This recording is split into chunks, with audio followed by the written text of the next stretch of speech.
베세메스 사람들이 골짜기에서 밀을 베다가 눈을 들어 괴를 보고 그 본 것을 기뻐하더니 수레가 베세메스 사람 여호수아의 밭 큰 돌 있는 곳에 이르러 선지라. 무리가 수레의 나무를 패고 그 암소들을 번제물로 여호와께 드리고 레위인은 여호와의 궤와 그 궤와 함께 있는 금보물 담긴 상자를 내려다가 큰 돌 위에 두매. 그날에 베세메스 사람들이 여호와께 번제와 다른 제사를 드리니라. 블레셋 5 방백이 이것을 보고 그날에 에그론으로 돌아갔더라. 블레셋 사람이 여호와께 속건 제물로 드린 금독정은 이러하니 아스돗을 위하여 하나요, 가사를 위하여 하나요, 아스글론을 위하여 하나요, 가드를 위하여 하나요, 에그론을 위하여 하나이며, 드린 바 금쥐들은 견고한 성읍에서부터 시골의 마을에까지, 그리고 사람들이 여호와의 궤를 놓은 큰 돌에 이르기까지 5 방백들에게 속한 블레셋 사람들의 모든 성읍들의 수대로였더라. 그 돌은 베세메스 사람 여호수아의 밭에 오늘까지 있더라. 베세메스 사람들이 여호와의 궤를 들여다본 까닭에 그들을 치사 570명을 죽이신지라. 여호와께서 백성을 쳐서 크게 사륙하셨으므로 백성이 슬피 울었더라. 베세메스 사람들이 이르되 이 거룩하신 하나님 여호와 앞에 누가 능히 서리요? 그를 우리에게서 누구에게로 올라가시게 할까? 하고 전령들을 기럇 여아림 주민에게 보내어 이르되 블레셋 사람들이 여호와의 궤를 도로 가져왔으니 너희는 내려와서 그것을 너희에게로 옮겨가라. 목회 데이터 연구소라는 곳에서 지난 1월 9일부터 20일까지 우리나라의 19세 이상 되는 기독교인 2,000명과 비기독교인 1,000명을 대상으로 온라인 조사를 했는데 2023년 한국인의 종교생활과 신앙의식 조사라는 내용을 조사를 했습니다. 그 중에 이런 질문이 있습니다. 비기독교인이 기독교에 대한 이미지를 갖게 하는데 가장 큰 영향을 미치는 것은 무엇입니까? 라고 했을 때 주변 교인들의 언행이라고 했어요. 그 다음이 목회자의 언행. 이렇게 이제 매스컴에 보여지는 목회자들의 여러 가지 일들도 영향을 미치고 더 제일 많이 드는 건 주변에 있는 교회 다니는 사람들이 어떻게 말하고 행동하느냐. 그게 내가 기독교를 생각하는 중요한 영향을 미치더라.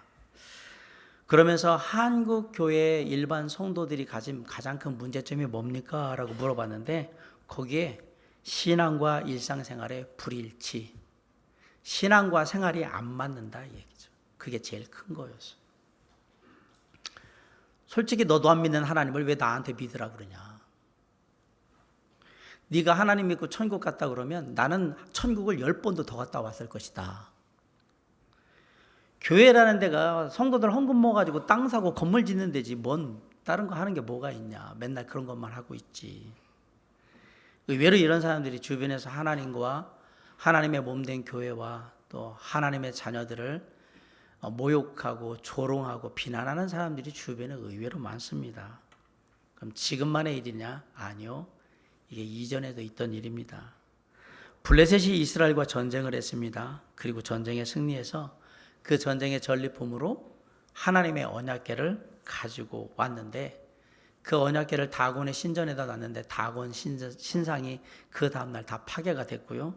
독한 종기로 인해서 사람들이 고통받는 재앙을 당하게 됩니다. 도시를 자꾸 옮겨봤는데 계속 도시마다 그런 재앙이 내리니까 결국은 하나님의 언약궤를 이스라엘로 다시 돌려보내자라는 결정을 냅니다. 하지만 어떻게 하면 우리가 피해를 보지 않는 가운데서 이 언약궤를 돌려보내야 될까라는 걸 고민하다 보니까 어찌어찌 그런 걸 찾다 보니까 7개월이라는 시간이 흘러버렸어요. 그동안 하나님의 언약궤는 사람이 살지 않는 빈들에 그대로 그냥 방치되어 있었던 상태입니다. 언약궤가 돌아오는 도시마다 독한 종기의 재앙이 내려가지고 사람들이 엄청난 고통을 겪었기 때문에 사람이 없는 데 갖다 놔야 되겠다 그래서 일단 그냥 빈들에 갖다가 방치해서 놔둬버린 거예요. 하나님의 언약궤를 다시 돌려보내고는 싶은데 마음 같아서는 그러고 싶은데 여러 가지 문제가 있죠. 근데 어떻게 다뤄야 될지도 모르겠고, 그 다음에 이걸 어떻게 보내야 될까? 사실 그걸 물어보려면 언약궤를 원래 가지고 있던 이스라엘 사람들이나 레위인이나 제사장들한테 물어봐야 되는데, 그렇게 안 하고 그냥 자신들의 그냥 제사장이나 술객들한테 물어보더니 그 제물로 또 속건 제물을 드린다고 그러면서 금 독종과 금쥐를 만들어 가지고 그래 가지고 제물로 드리고 그렇게 하는 겁니다. 하나님이 정말로 싫어하는 것을 하면서 놀랍게도 하나님께서 그래도 우리 이렇게 많이 정성 드리는 거 보면서 감안하셔서 축복해 주실 거라고 생각하는 모순된 기대를 또 갖고 있는 것을 우리가 보고 그렇게 살폈습니다. 거기다가 애굽의 바로하고 우리는 달라서 우리 블레셋 사람들은 애굽의 바로처럼 자랑부도하지도 않고요. 그리고 정말 거짓된 바로같이 그렇게 거짓말도 하지 않습니다. 우리는 아주 인격적으로 지금 하나님의 언약궤를 대하고 있는 그런 태도를 보이는 거니까 이것도 살펴주세요라고 얘기를 하는 겁니다. 블레셋 사람들은 하나님의 재앙을 당하고 있으면서도 불구하고, 그래서 언약궤를 다시 이스라엘로 돌려보내야 한다는 사실을 알고 있음에도 불구하고 끝까지 하나님이라는 존재를 부인하고 불신하고 있는 거예요. 어떻게든지 하나님이 정말 무기력하고 무능력한 존재만 됐으면 좋겠다라는 생각이 그 속내에 늘 자리 잡고 있었던 거예요. 그래서 하나님의 언약궤를 이스라엘로 돌려보낼 때 멍에를 한 번도 메어보지 않은 그 소에게, 그것도 송아지, 새끼 송아지를 먹이고 있었던, 젖먹이고 있던 암소 2마리를 가져다가 언약궤와 그 속건제물을 담은 상자를 새수레에 올려놓고 그 수레가 이스라엘 땅으로 곧바로 가서 벳세메스 땅에 이르면 하나님의 이 모든 심판, 재앙을 다 내린 거라고 우리가 믿겠지만, 혹시라도 이 소가 벳세메스로 안 가고 딴 데로 가버리면 하나님 같은 건 없는 거다. 하나님이 있더라도 하나님은 다곤신보다 못한 신이다. 우리는 이 모든 일들이 우연히 일어나는 거지 하나님이 했다라고 나는 우리 안 믿는다. 그렇게 정해놓고 소를 보내게 되는 거예요. 상식적으로 멍에를 한 번도 매지 않은 소가 어깨에다가 멍에를 매게 되면 이게 너무너무 불편하기 때문에 제대로 갈 수가 없습니다. 아주 불편하니까 온전하게 그 길을 가지 않을 거란 얘기예요. 거기다가 젖먹이 송아지를 데리고 있었던 어미 소를 데려왔기 때문에 어미 소들을 데려와서 새끼가 옆에 있으면 모르겠지만 새끼들을 집에다 데려다 놓고 어미 소만 놔두면 어미 소는 당연하게 새끼들을 찾아가려고 하는 그런 마음 속에서 사람이 끌더라도 자꾸 새끼들 향해서 집으로 가려고 할 거란 말이에요.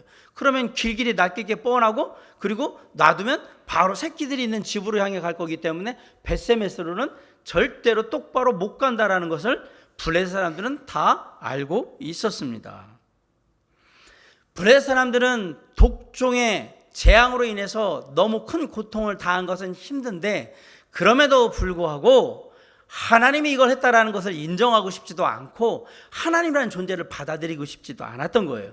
그래서 끝까지 아주 간교한 시험을 준비하고, 그리고 이 모든 것들은 우리가 생각한 대로 다 될 거다.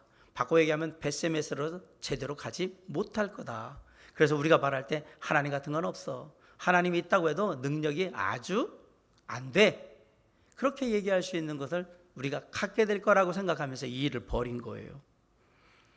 그런데 안타깝게도 블레셋 사람들의 기대와는 전혀 다르게 일이 벌어지기 시작합니다. 수레를 끄는 두 암소가 좌우로 치우치지 아니한 가운데 새끼들을 찾지도 않으면서 울면서 벳세메스 땅을 향해서 곧바로 나아간 겁니다. 그리고 마침내 하나님의 언약궤가 이 어미소 2마리에 의해서 수레를 끌어가지고 이스라엘 땅 벳세메스에 도착하게 됩니다. 블레셋 사람들은 간교하게 하나님을 시험했지만 하나님은 악에게 시험을 받지도 않으셨고요, 스스로 당신이 위대하신 전능하신 하나님이라는 사실을 증명을 했던 겁니다. 이 세상에 그 어느 누구의 도움도 필요하지 않으신 분, 세상의 모든 것들을 만드시고 주관하시는 하나님, 그리고 우리의 영혼과 생명 또한 주관하시는 하나님, 오늘도 우리의 삶 가운데 역사하셔서 당신의 섭리와 주권으로 능력으로 역사하시는 하나님이시라는 사실을 우리가 보게 된 거예요. 그런데 지금 이 하나님의 놀라운 사명을 감당하고 있는 존재는 레위인도 아니고 이스라엘 사람도 아니고 제사장도 아니고 두 마리의 어미소라는 사실입니다. 두 마리의 어미소가 하나님의 사명을 순종함으로 하나님의 거룩한 임무를 완수한 겁니다. 새끼 송아지를 떼어놓고 가야 되는 찢어지는 아픔이 있었지만, 그래서 그 가는 앞길에 눈물이 앞을 가리는 슬픔이 있었지만, 놀랍게도 이 어미소 두 마리는 그럼에도 불구하고 좌우로 치우치지 않고 새끼를 찾아 집으로 가지도 않으면서 곧바로 벳세메스 하나님의 땅을 향해서 나아가고 마침내 그곳에 하나님의 언약궤를 갖다 놨다라는 사실이에요. 마지막까지 그 일을 감당한 거예요. 그리고 더 놀라운 것은 하나님의 언약궤가 벳세메스에 도착한 것을 인해서 하나님께 제사를 드릴 때에 마지막 번제의 희생물이 바로 이 두 마리 어미소가 되었다라는 사실이에요. 우리 14절 한번 읽어볼까요? 시작. 수레가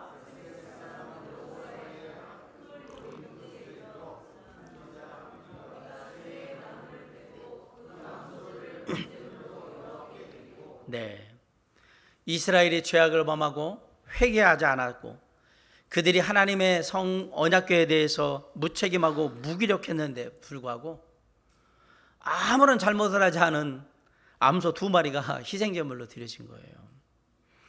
그런데 이 사건을 보면서 우리는 우리의 불신과 불신앙 그리고 우리의 죄악 때문에 벳세메스의 암소처럼 십자가의 화목제물로 드려진 예수 그리스도가 생각나는 건 왜일까요? 어쩌면 십자가에 달려 죽으시기 위해서 예루살렘 성에 입성하시는 예수님을 태우고 나아갔던 나귀만큼이나 역사상 가장 거룩한 짐승이 있다면 바로 이 두 마리의 어미소가 아닐까 생각해 봅니다.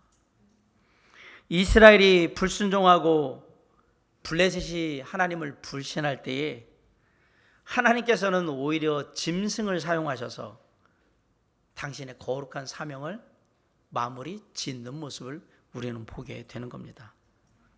그러면 그동안 이스라엘 백성들은 도대체 뭘 했다는 얘기일까요? 7개월 동안. 어떻게 보면 목숨을 바꿔서라도 지켜야 되는 하나님의 언약궤를 지금 블레셋 이방 족속에게 빼앗겼습니다. 그래서 하나님의 영광이 이스라엘을 떠났고요, 하나님의 이름과 하나님의 영광은 땅바닥에 떨어져 버렸어요. 블레셋과의 전쟁에서 그들의 제사장이었던 홈니와 비느하스가 죽임을 동시에 당합니다. 40년 동안 이스라엘의 사사요, 선지자요, 제사장으로 이스라엘 백성들을 이끌었던 엘리 제사장은 그 소식을 듣고 의자에서 뒤로 넘어져가지고 목이 부러져서 비참한 최후를 맞습니다. 하나님의 언약궤는 블레셋에서 빼앗겨서 빈들에 이리저리 도시를 돌다가 마침내 마지막에는 빈들에 방치된 채로 7개월이라는 시간이 지나고 있습니다. 그럼에도 불구하고 이스라엘 백성들은 아무것도 하지 않았습니다. 모두 모여서 하나님 앞에 통에 자복하면서 우리의 죄를 용서하여 주시옵소서, 우리의 연약함을 용서하여 주시옵소서, 우리가 하나님 앞에 구하옵나니 주여 회복시켜 달라고, 언약궤를 돌려달라고, 그런 굵은 베옷을 찢으면서 죄를 뿌리면서 하나님 앞에 회개하며 기도했느냐? 아무것도 안 했어요. 돌이키지도 않았고 회개하지도 않았고 뭐 했냐? 목구멍이 포도청인데 먹고 살아야지요.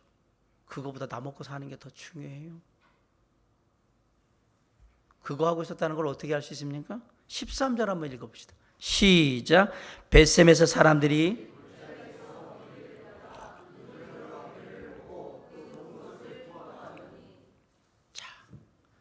언약궤를 빼앗긴 상황에서 벳세메스에는 레위인들이 살고 있다고 그랬잖아요. 그들이 뭘 하고 있죠? 농사 짓고 있잖아요.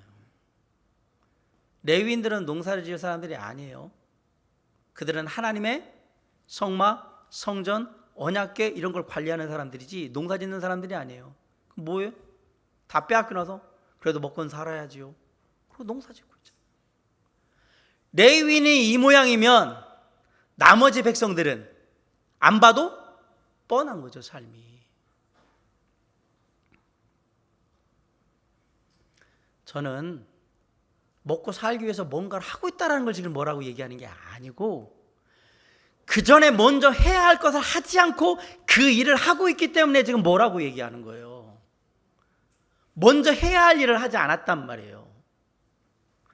오해하지 마세요. 먹고 사는 일이라는 게 뭐 잘못된 일입니까? 아니요, 저는 그 얘기를 하는 게 아닙니다. 해야 할 일을 먼저 해야 한다는 얘기예요. 이스라엘 백성들에게 먼저 해야 될 일이 뭐냐, 하나님의 언약궤를 어떻게든지 다시 가져오려고 하는 노력이나 대책이나, 안 되면 우리는 힘으로는 안 되니까 하나님 갖다 좀 주세요라고 하나님 앞에 부르짖든지 뭔가 했어야 했다라는 얘기입니다. 그런데 아무것도 안 했다. 혹시 이 모습이 지금 한국교회의 모습이거나 우리 믿는 자들의 모습은 아닙니까? 오늘날 한국의 모든 언론 매체들은 그냥 뭐 때만 되면 한국교회 지도자들이 타락했고 세속주의에 물들었다고 맹렬하게 비난하고 조롱하고 그럽니다. 내로남불을 연발하면서 신앙생활 따로, 일반생활 따로 하는 성도들에 대해서는 그냥 말할 거리로 그렇게 살아서 비난해요. 기독교를 비웃고 조롱하면서 한국교회는 더 이상 스스로를 깨끗게 할 수 있는 자정 능력이 없다라고 단언을 하면서 비판을 합니다. 교회를 말할 때는 교회는 무슨 사업체 같이 그렇게 얘기를 하고요. 성도들은 꼭 실적으로 내야 되면 무슨 뭐 영업사원이나 회사원 같이 그렇게 조롱을 합니다. 우리나라에서 한동안 어게인 1907이라고 해서 아주 막 난리가 난 적이 있습니다. 1907년은 평양에 대부흥 운동이 일어나서 평양이라는 한 도시가 완전히 뒤집어대요. 술집이 문을 닫고 안 좋은 시설들이 완전히 부흥이 돼가지고 다 끝나버린. 그리고 평양은 그때는 주일날 땡땡 교회 종치면 사람들이 다 성경책 들고 교회 가던 그런. 그걸 우리에게 이루어 주시옵소서. 다시 한번 어게인 1907년을 이루어 주시옵소서라고 해서 막 교회들마다 아주 난리를 치던 때가 있어요.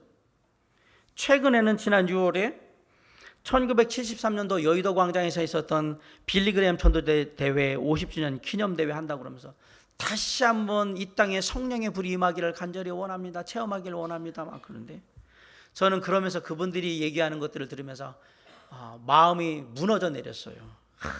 옛날에는 그때는 대단했다라고. 그때로 돌아가야 되는데 어떻게 돌아갑니까 그걸? 옛날이요. 지난 시간 다시 올 수 없나 그날. 그날이 다시 오려면 반드시 해야 될 일이 있는 거예요. 먼저 회개하고 죄에 대한 자복이 이루어져야 하는 거예요. 그래야 회복이 있죠. 다시 돌아가지. 근데 제가 보기엔 그건 없어요. 그때 참 뜨거웠는데, 그때 참 대단했는데, 그래도 어떡하란 얘기예요. 그러지 못한 우리의 모습을 회개하고 자복하며 하나님 앞에 정말 통해 자복하며 무릎 꿇어야 되는데, 그때 대단했어. 와, 그때 막 우리 모여가지고 그랬지. 막. 그게 중요한 게 아니거든. 왜 그럼 우리가 지금 이 모양이 됐는가를 생각한다 그러면 그 말을 하기 전에 주여 그리고 무릎 꿇고 회개해야죠. 그건 없어요. 물량주의와 세속주의의 틈바구니에서 양적인 성장을 추구하면서 화려한 교회 건물을 짓습니다. 교세가 우리는 몇 명 됐다, 우리는 몇천 명이다, 몇만 명이다 교회를 자랑합니다. 그런데 하나님의 말씀으로 돌아오는 회개는 없습니다. 어떡하란 말이에요. 더 이상 타락하면 안 된다고, 더 이상 세속화되면 안 된다고, 이제 돌이켜야 된다라고, 이제 물질의 우상인 만몬을 버리고 이벤트와 프로그램 위주의 목회를 버리고 오직 말씀으로, 오직 우리 주 예수 그리스도를 향한 믿음으로, 오직 우리의 은혜의 주님 예수 그리스도의 복음으로, 그분의 은혜로 돌아가야 된다라고 하나님이 지금 우리에게 얘기하고 계신 거예요. 거기로 가야 한다라고. 그런데 하나님의 영광이 이미 땅에 떨어진 지가 오래예요. 하나님의 이름을 믿지 않는 세상에서 많은 사람들이 하나님의 이름과 기독교를 모독합니다. 그럼에도 불구하고 하나님의 몸된 교회 한국교회는 그 어떤 회개도 자복도 자기 반성도 하지 않은 채 아직도 물질 만능주의에 교회 성장에 빠져가지고 계속해서 이스라엘 백성들처럼 자기의 책임을 느끼지 못한 채 무기력한 채 그렇게 그냥 하루하루 보내고 있는 겁니다. 뭘 먼저 해야 되는지를 깨닫지 못한, 뭘 먼저 해야 합니까? 지금 벳세메스의 레인하고 똑같은 거예요. 뭘 하고 있어야 되는지를 모르는. 그래도 교회 운영해야 되고, 그리고 우리가 또 선자 살면서 먹고 살아야 되잖아요. 아니요, 그러기 전에 해야 될 게 있죠. 저는 여러분의 생계를 포기하고 이단들 같이 들어가서 하라고 얘기를 하는 게 아니에요. 교회 와서 날마다 살라고 얘기하는 게 아니에요.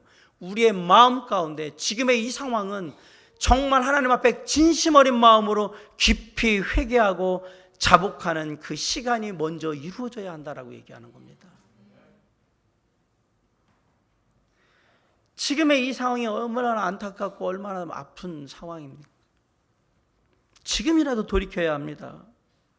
그래야 하나님의 영광이 회복되고 하나님의 임재가 우리 가운데 임하게 될 것입니다. 그리고 우리는 마침내 세상의 빛과 소금의 역할을 감당할 수 있게 될 겁니다. 블레셋 사람들은 아주 간교한 시험을 통해서 하나님을 시험했고요.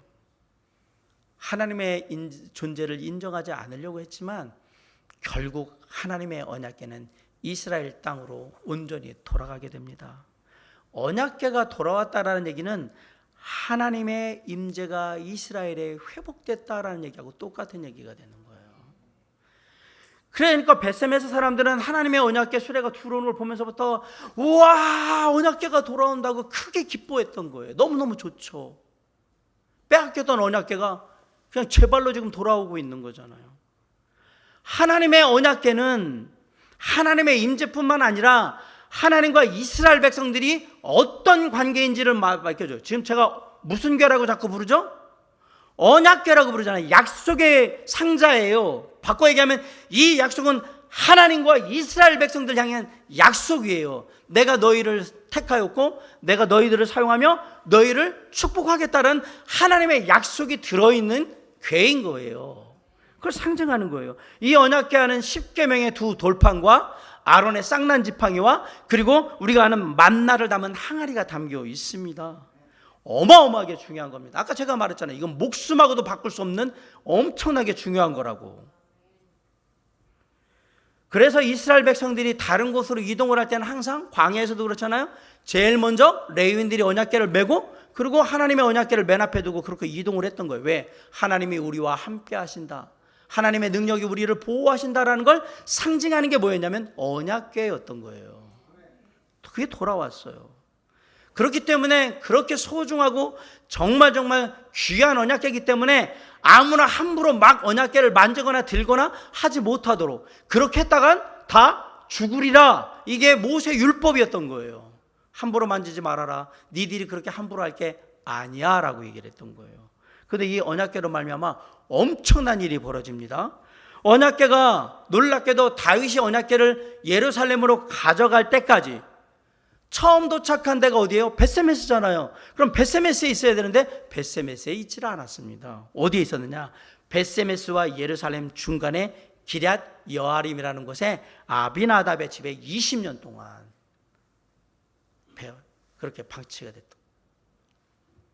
잘 아시겠지만 벳세메스는 레위 사람들이 사는 곳입니다. 모세 율법에 의하면 언약궤는 누구만 들 수 있냐? 레위인만 들 수 있습니다. 벳세메스에 도착하자마자 레위인들이 대부분이니까 레위인들이 가서 그 상자를 들어가지고 여기 보면 여호수아의 밭에 있는 큰 돌 위에 뒀다라고 얘기합니다. 15절 한번 읽어볼까요? 시작. 레위인은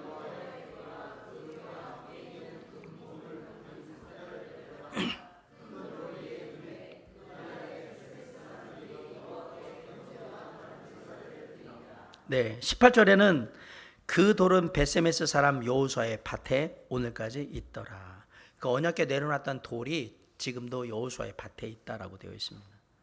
그런데 이런 귀중한 어마어마한 하나님의 언약궤를 이스라엘 백성들 가운데 아직도 가볍게 여기는 사람들이 있더라라는 사실이에요.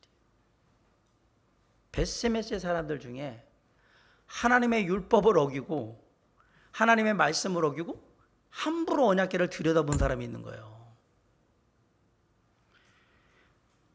다시 한번 말씀드리면 민수기 4장에도 하나님의 성물은 아무나 봐도 안 되고 아무나 만질 수가 없어요.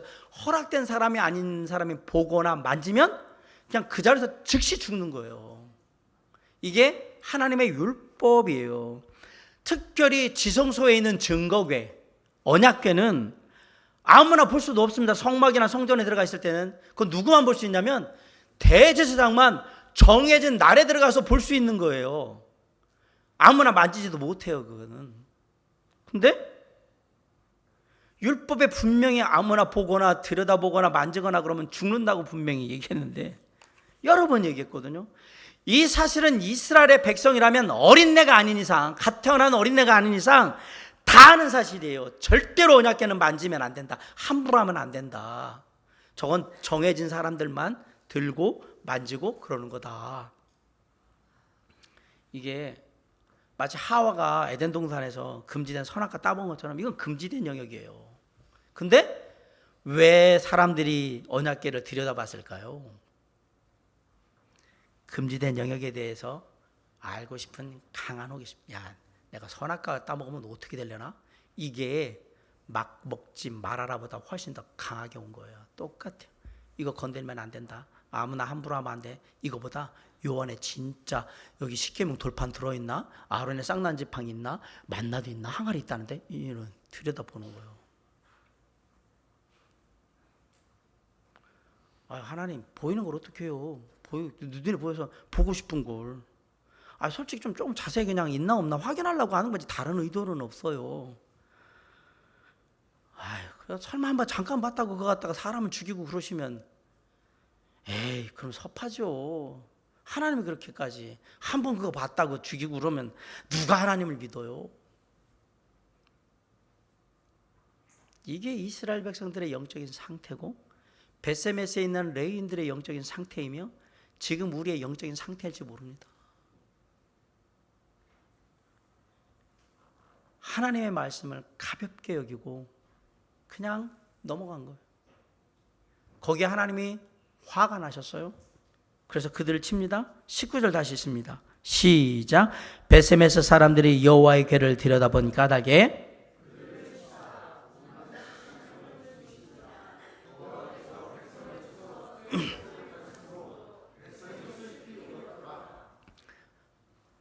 제가 하나님의 율법을 알고 있다면 근처도 안 갔을 텐데.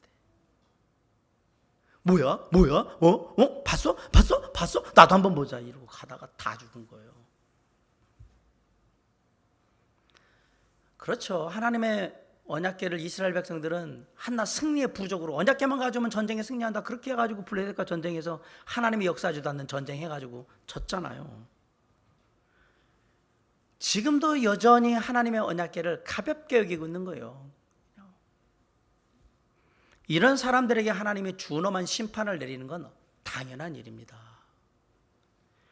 하나님께서는 다시는 하나님에 대해서 하나님의 것에 대해서 가볍게 여기지 않도록 하나님의 임재를 두렵고 떨리는 마음으로 대할 수 있도록 거룩하고 경건한 마음으로 함께 할 수 있도록 경고를 하신 거예요.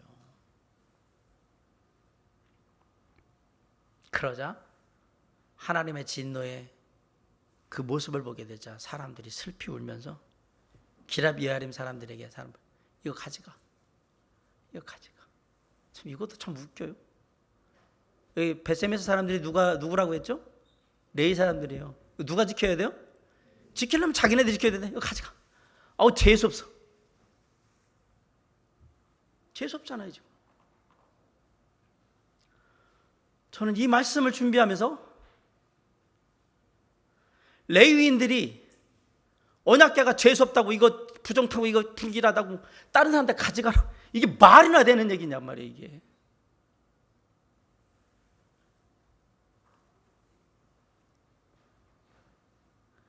(20절에) 보세요. 벳세메스 사람들이 이르되 이 거룩하신 하나님의 여호와 앞에 누가 능히 서리요? 니들이 서야지. 회개하고 자복하면서 그를 우리에게서 누구에게로 올라가게 할까 하고 전령들을 기럇 여아림 주민에게 보내 이르되 블레셋 사람들이 여호와의 궤를 도로 가져왔으니 너희는 내려와서 그것을 너희에게로 옮겨가라. 아직도 하나님의 언약궤를 우습게 알고 있어요. 하나님의 말씀, 하나님의 역사를 우습게 여기는 사람들이 너무 많아요. 지금도 마찬가지입니다. 하나님을 믿는다고 얘기하면서 그냥 껐떡하면 하나님 뜻이라고 하나님이라고 하나님의 이름을 그렇게 만우리 여김 받으시게 하시면 안 됩니다. 다 자기가 하면 하나님 뜻이래. 진짜 목숨 걸고 그렇게 얘기하실 수 있습니까? 그 아니면 하나님의 그 즉시 쳐도 되겠습니까? 아니요, 뭐 그건 아니고요. 그냥 저도 하나님의 뜻이길 바라고요. 뭐 제가 하는 게 다 하나님 뜻은 아닐 수 있지 않은. 그럼 그렇게 얘기하면 안 되죠. 주여, 제가 이렇게 하길 원하는데 이것이 하나님의 뜻이길 원하고요. 하나님의 뜻이 아니라면 어떤 대가를 치르고라도 하나님의 뜻대로 돌이킬 수 있도록 깨닫게 해주고 역사해달라고 해야지. 이게 하나님의 뜻이야, 이게 뭐야. 하나님이라는 말이 그렇게 쉽게 할 수 있는 말이 아니란 말이에요. 우리가 하나님을 믿는 자인데 하나님의 이름을 그렇게 가볍게 여기고 있는 거예요. 아울러서 하나님의 몸된 교회라고 할 때 어떤 교회요? 주님의 몸된 교회라고 했어요. 주님의 몸을 함부로 하는 사람이 어떻게 온전하길 바라며 어떻게 하나님의 은총 가운데 축복받기를 바랍니까? 이 말도 안 되는 얘기지.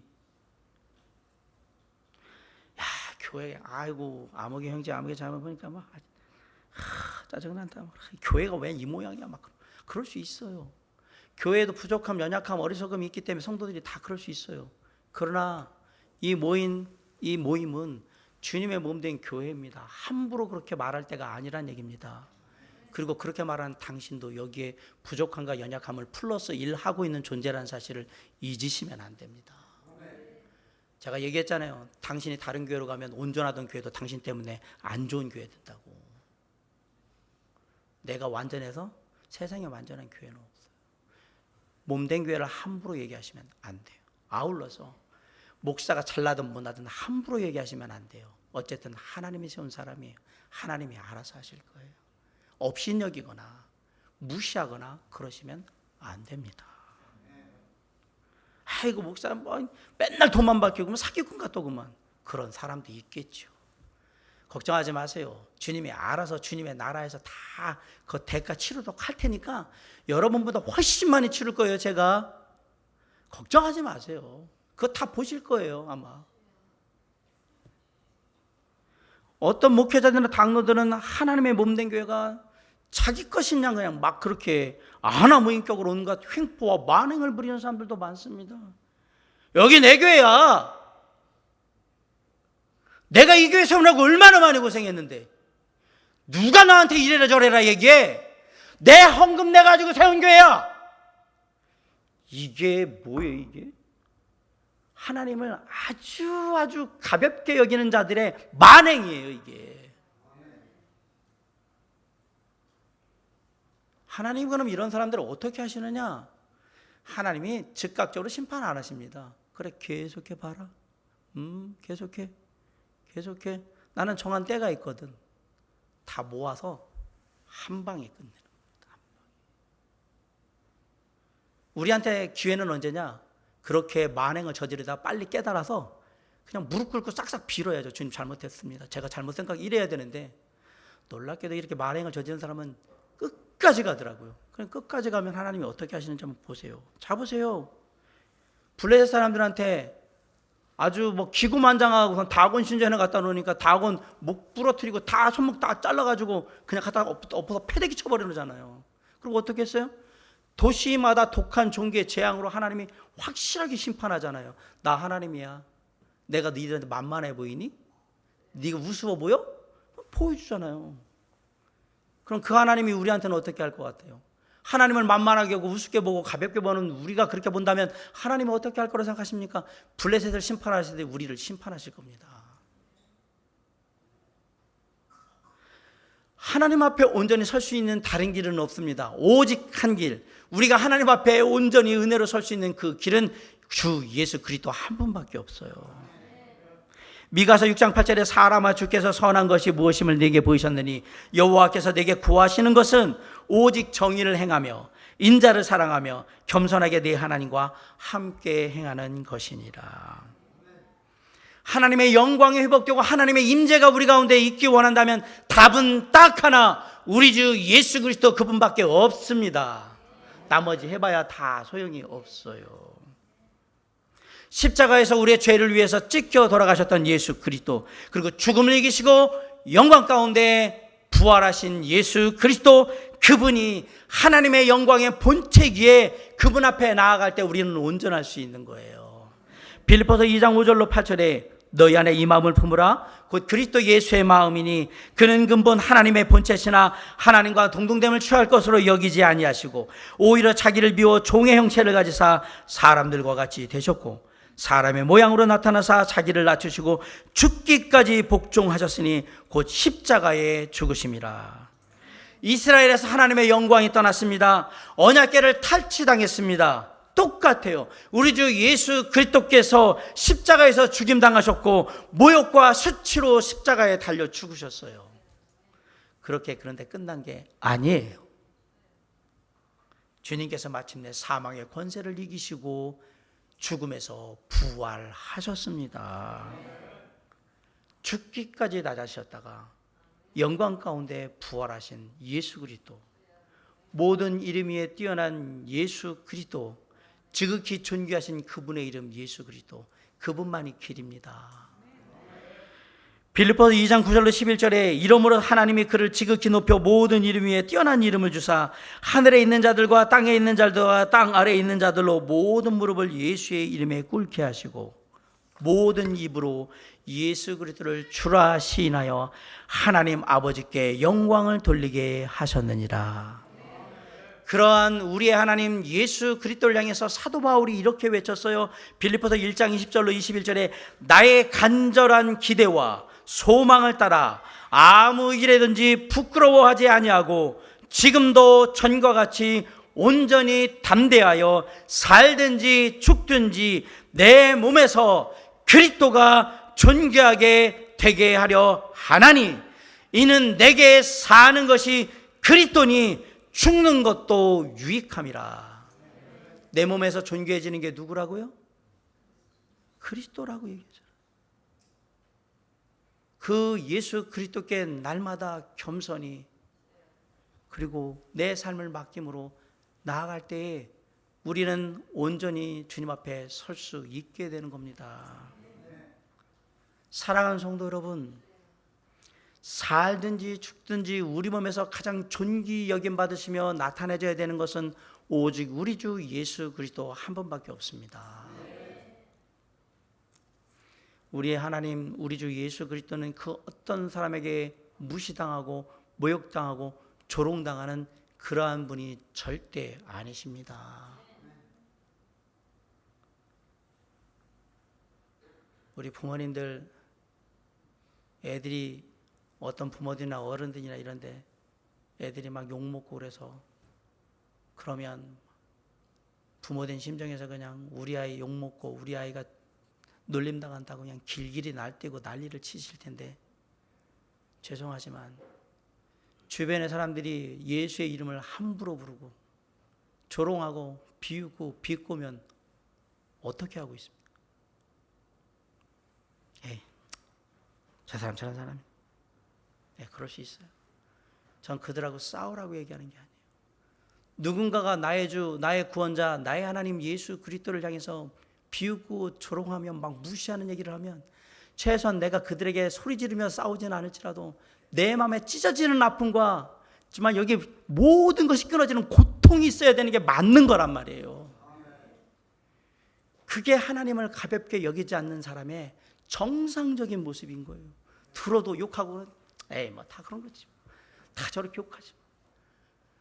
내 마음에서는 진짜 모든 심령이 다 끊어지는 것 같은 아픔이 있고 그 얘기를 내가 들어야 되는, 그것도 내 주변의 가족과 이웃과 친구들한테 들어야 되는 그 고통이 나한테 다 있어야 하는 거예요. 내가 하나님을 쉽게 말하면 가볍게 여기지 않기 때문에, 우리 주 예수 그리스도를 내가 함부로 하지 않기 때문에, 다른 사람도 그렇게 하지 않기를 간절히 소망하기 때문에 그 마음이 아파야 되는 게 맞다라고 얘기하는 거예요. 자신 욕먹는 거는 그렇게 길길이 날뛰는데 예수 그리스도가 욕먹는 거에 대해서는 아무도 모르는 척하고 있다면 과연 우리가 믿는 자, 구원받은 자가 맞냐라고 물어보고 싶은 겁니다. 사랑하는 성도 여러분, 주님은 세상 사람들에게 그렇게 함부로 불릭받고 함부로 무시당하고 조롱당하고 그렇게 놀림감당하는 분이 아니라는 사실을 꼭 기억하셔야 합니다. 사실 우리 몸이 죽고 사는 건 그렇게 중요하지 않아요. 제가 계속 말씀드리잖아요. 어차피 한 번 죽는 것은 사람에게 정해져 있어요. 오늘 죽든 내일 죽든 1년 후든 10년 후든 하나님이 정하신 때에 죽게 되어 있어요. 내가 노력한다고 더 살고 안 한다고 덜 살고 아니에요. 그냥 주님의 때가 되면 다 가는 거예요. 그러면 중요한 게 뭡니까? 그 주님이 허락하신 동안 내가 어떻게 사느냐가 중요한 거 아닙니까? 나의 삶을 통하여서 우리 주 예수 그리스도가 존귀 여김을 받고 있느냐 아니냐가 중요하단 말입니다. 그게 내가 주님 앞에 온전히 설 수 있는가 아닌가를 가르니까. 예전에도 얘기했잖아요. 주님 앞에 서는데 주님을 쳐다보시다. 내가 한 것이 있어. 그런데 내가 주님의 나라에 가서 주님 앞에 서는데 주님이 막 나와서 고생했다, 수고했다, 내 아들, 내 딸. 주님 사실 한 게 없네. 아니야. 너 최선을 다했어. 잘했어. 그럴래요. 주님이 창신아. 창신아. 아이고 창신아 조금만. 내가 정말. 그러면서 어느 쪽을 원하시?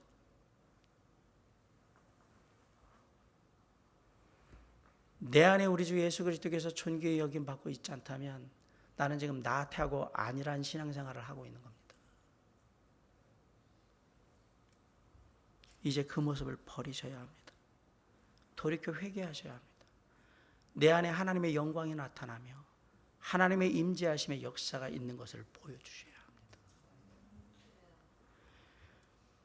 주님을 향한 변함없는 순종과 헌신으로 내 삶에 하나님이 역사하신다는 사실이 증명돼야 합니다. 그렇다면 얼마나 기쁠까요? 사람들이 나를 볼 때 진짜 하나님이 있긴 있나 봐. 아무개 보니까 너 보니까 진짜 나도 교회 가야 되나? 전도 다 한 거잖아 이미. 네가 가는 교회라면, 네가 가는 천국이라면 나는 안 갈란다. 아까 얘기하듯이 네가 천국에 간다고? 나는 10번도 더 가겠다. 네가 무슨 천국을 가니? 그건 다른 얘기예요. 하나님이 가볍게 여겨지고 있는 거잖아요. 우습게 여겨지고 있는 거잖아요. 누구를 통해서? 나를 통해서. 오늘 이 아침에 우리 주 예수 그리스도 앞에 우리가 겸손히 무릎 꿇고 진짜 나를 통해서 우리 주님이 존귀의 여김 받고 계신가? 내 주변의 사람들은 내 안에 역사하시는 하나님을 통해서 하나님의 영광을 보며 그 하나님을 존귀히 여기고 있는가를 다시 한번 살펴보는 귀한 시간이 될 수 있기를 주님의 이름으로 간절히 축원합니다. 그러므로 우리의 삶에 하나님의 영광이 회복되고 하나님의 임재의 놀라운 역사, 그 능력이 함께하므로 지금도 살아 역사하시는 하나님이 우리의 하나님임을 증명할 수 있는 저와 여러분의 삶이 이번 한 주간에도 아름답게 주님께 드려질 수 있기를 주님의 이름으로 간절히 축원합니다. 기도하시겠습니다.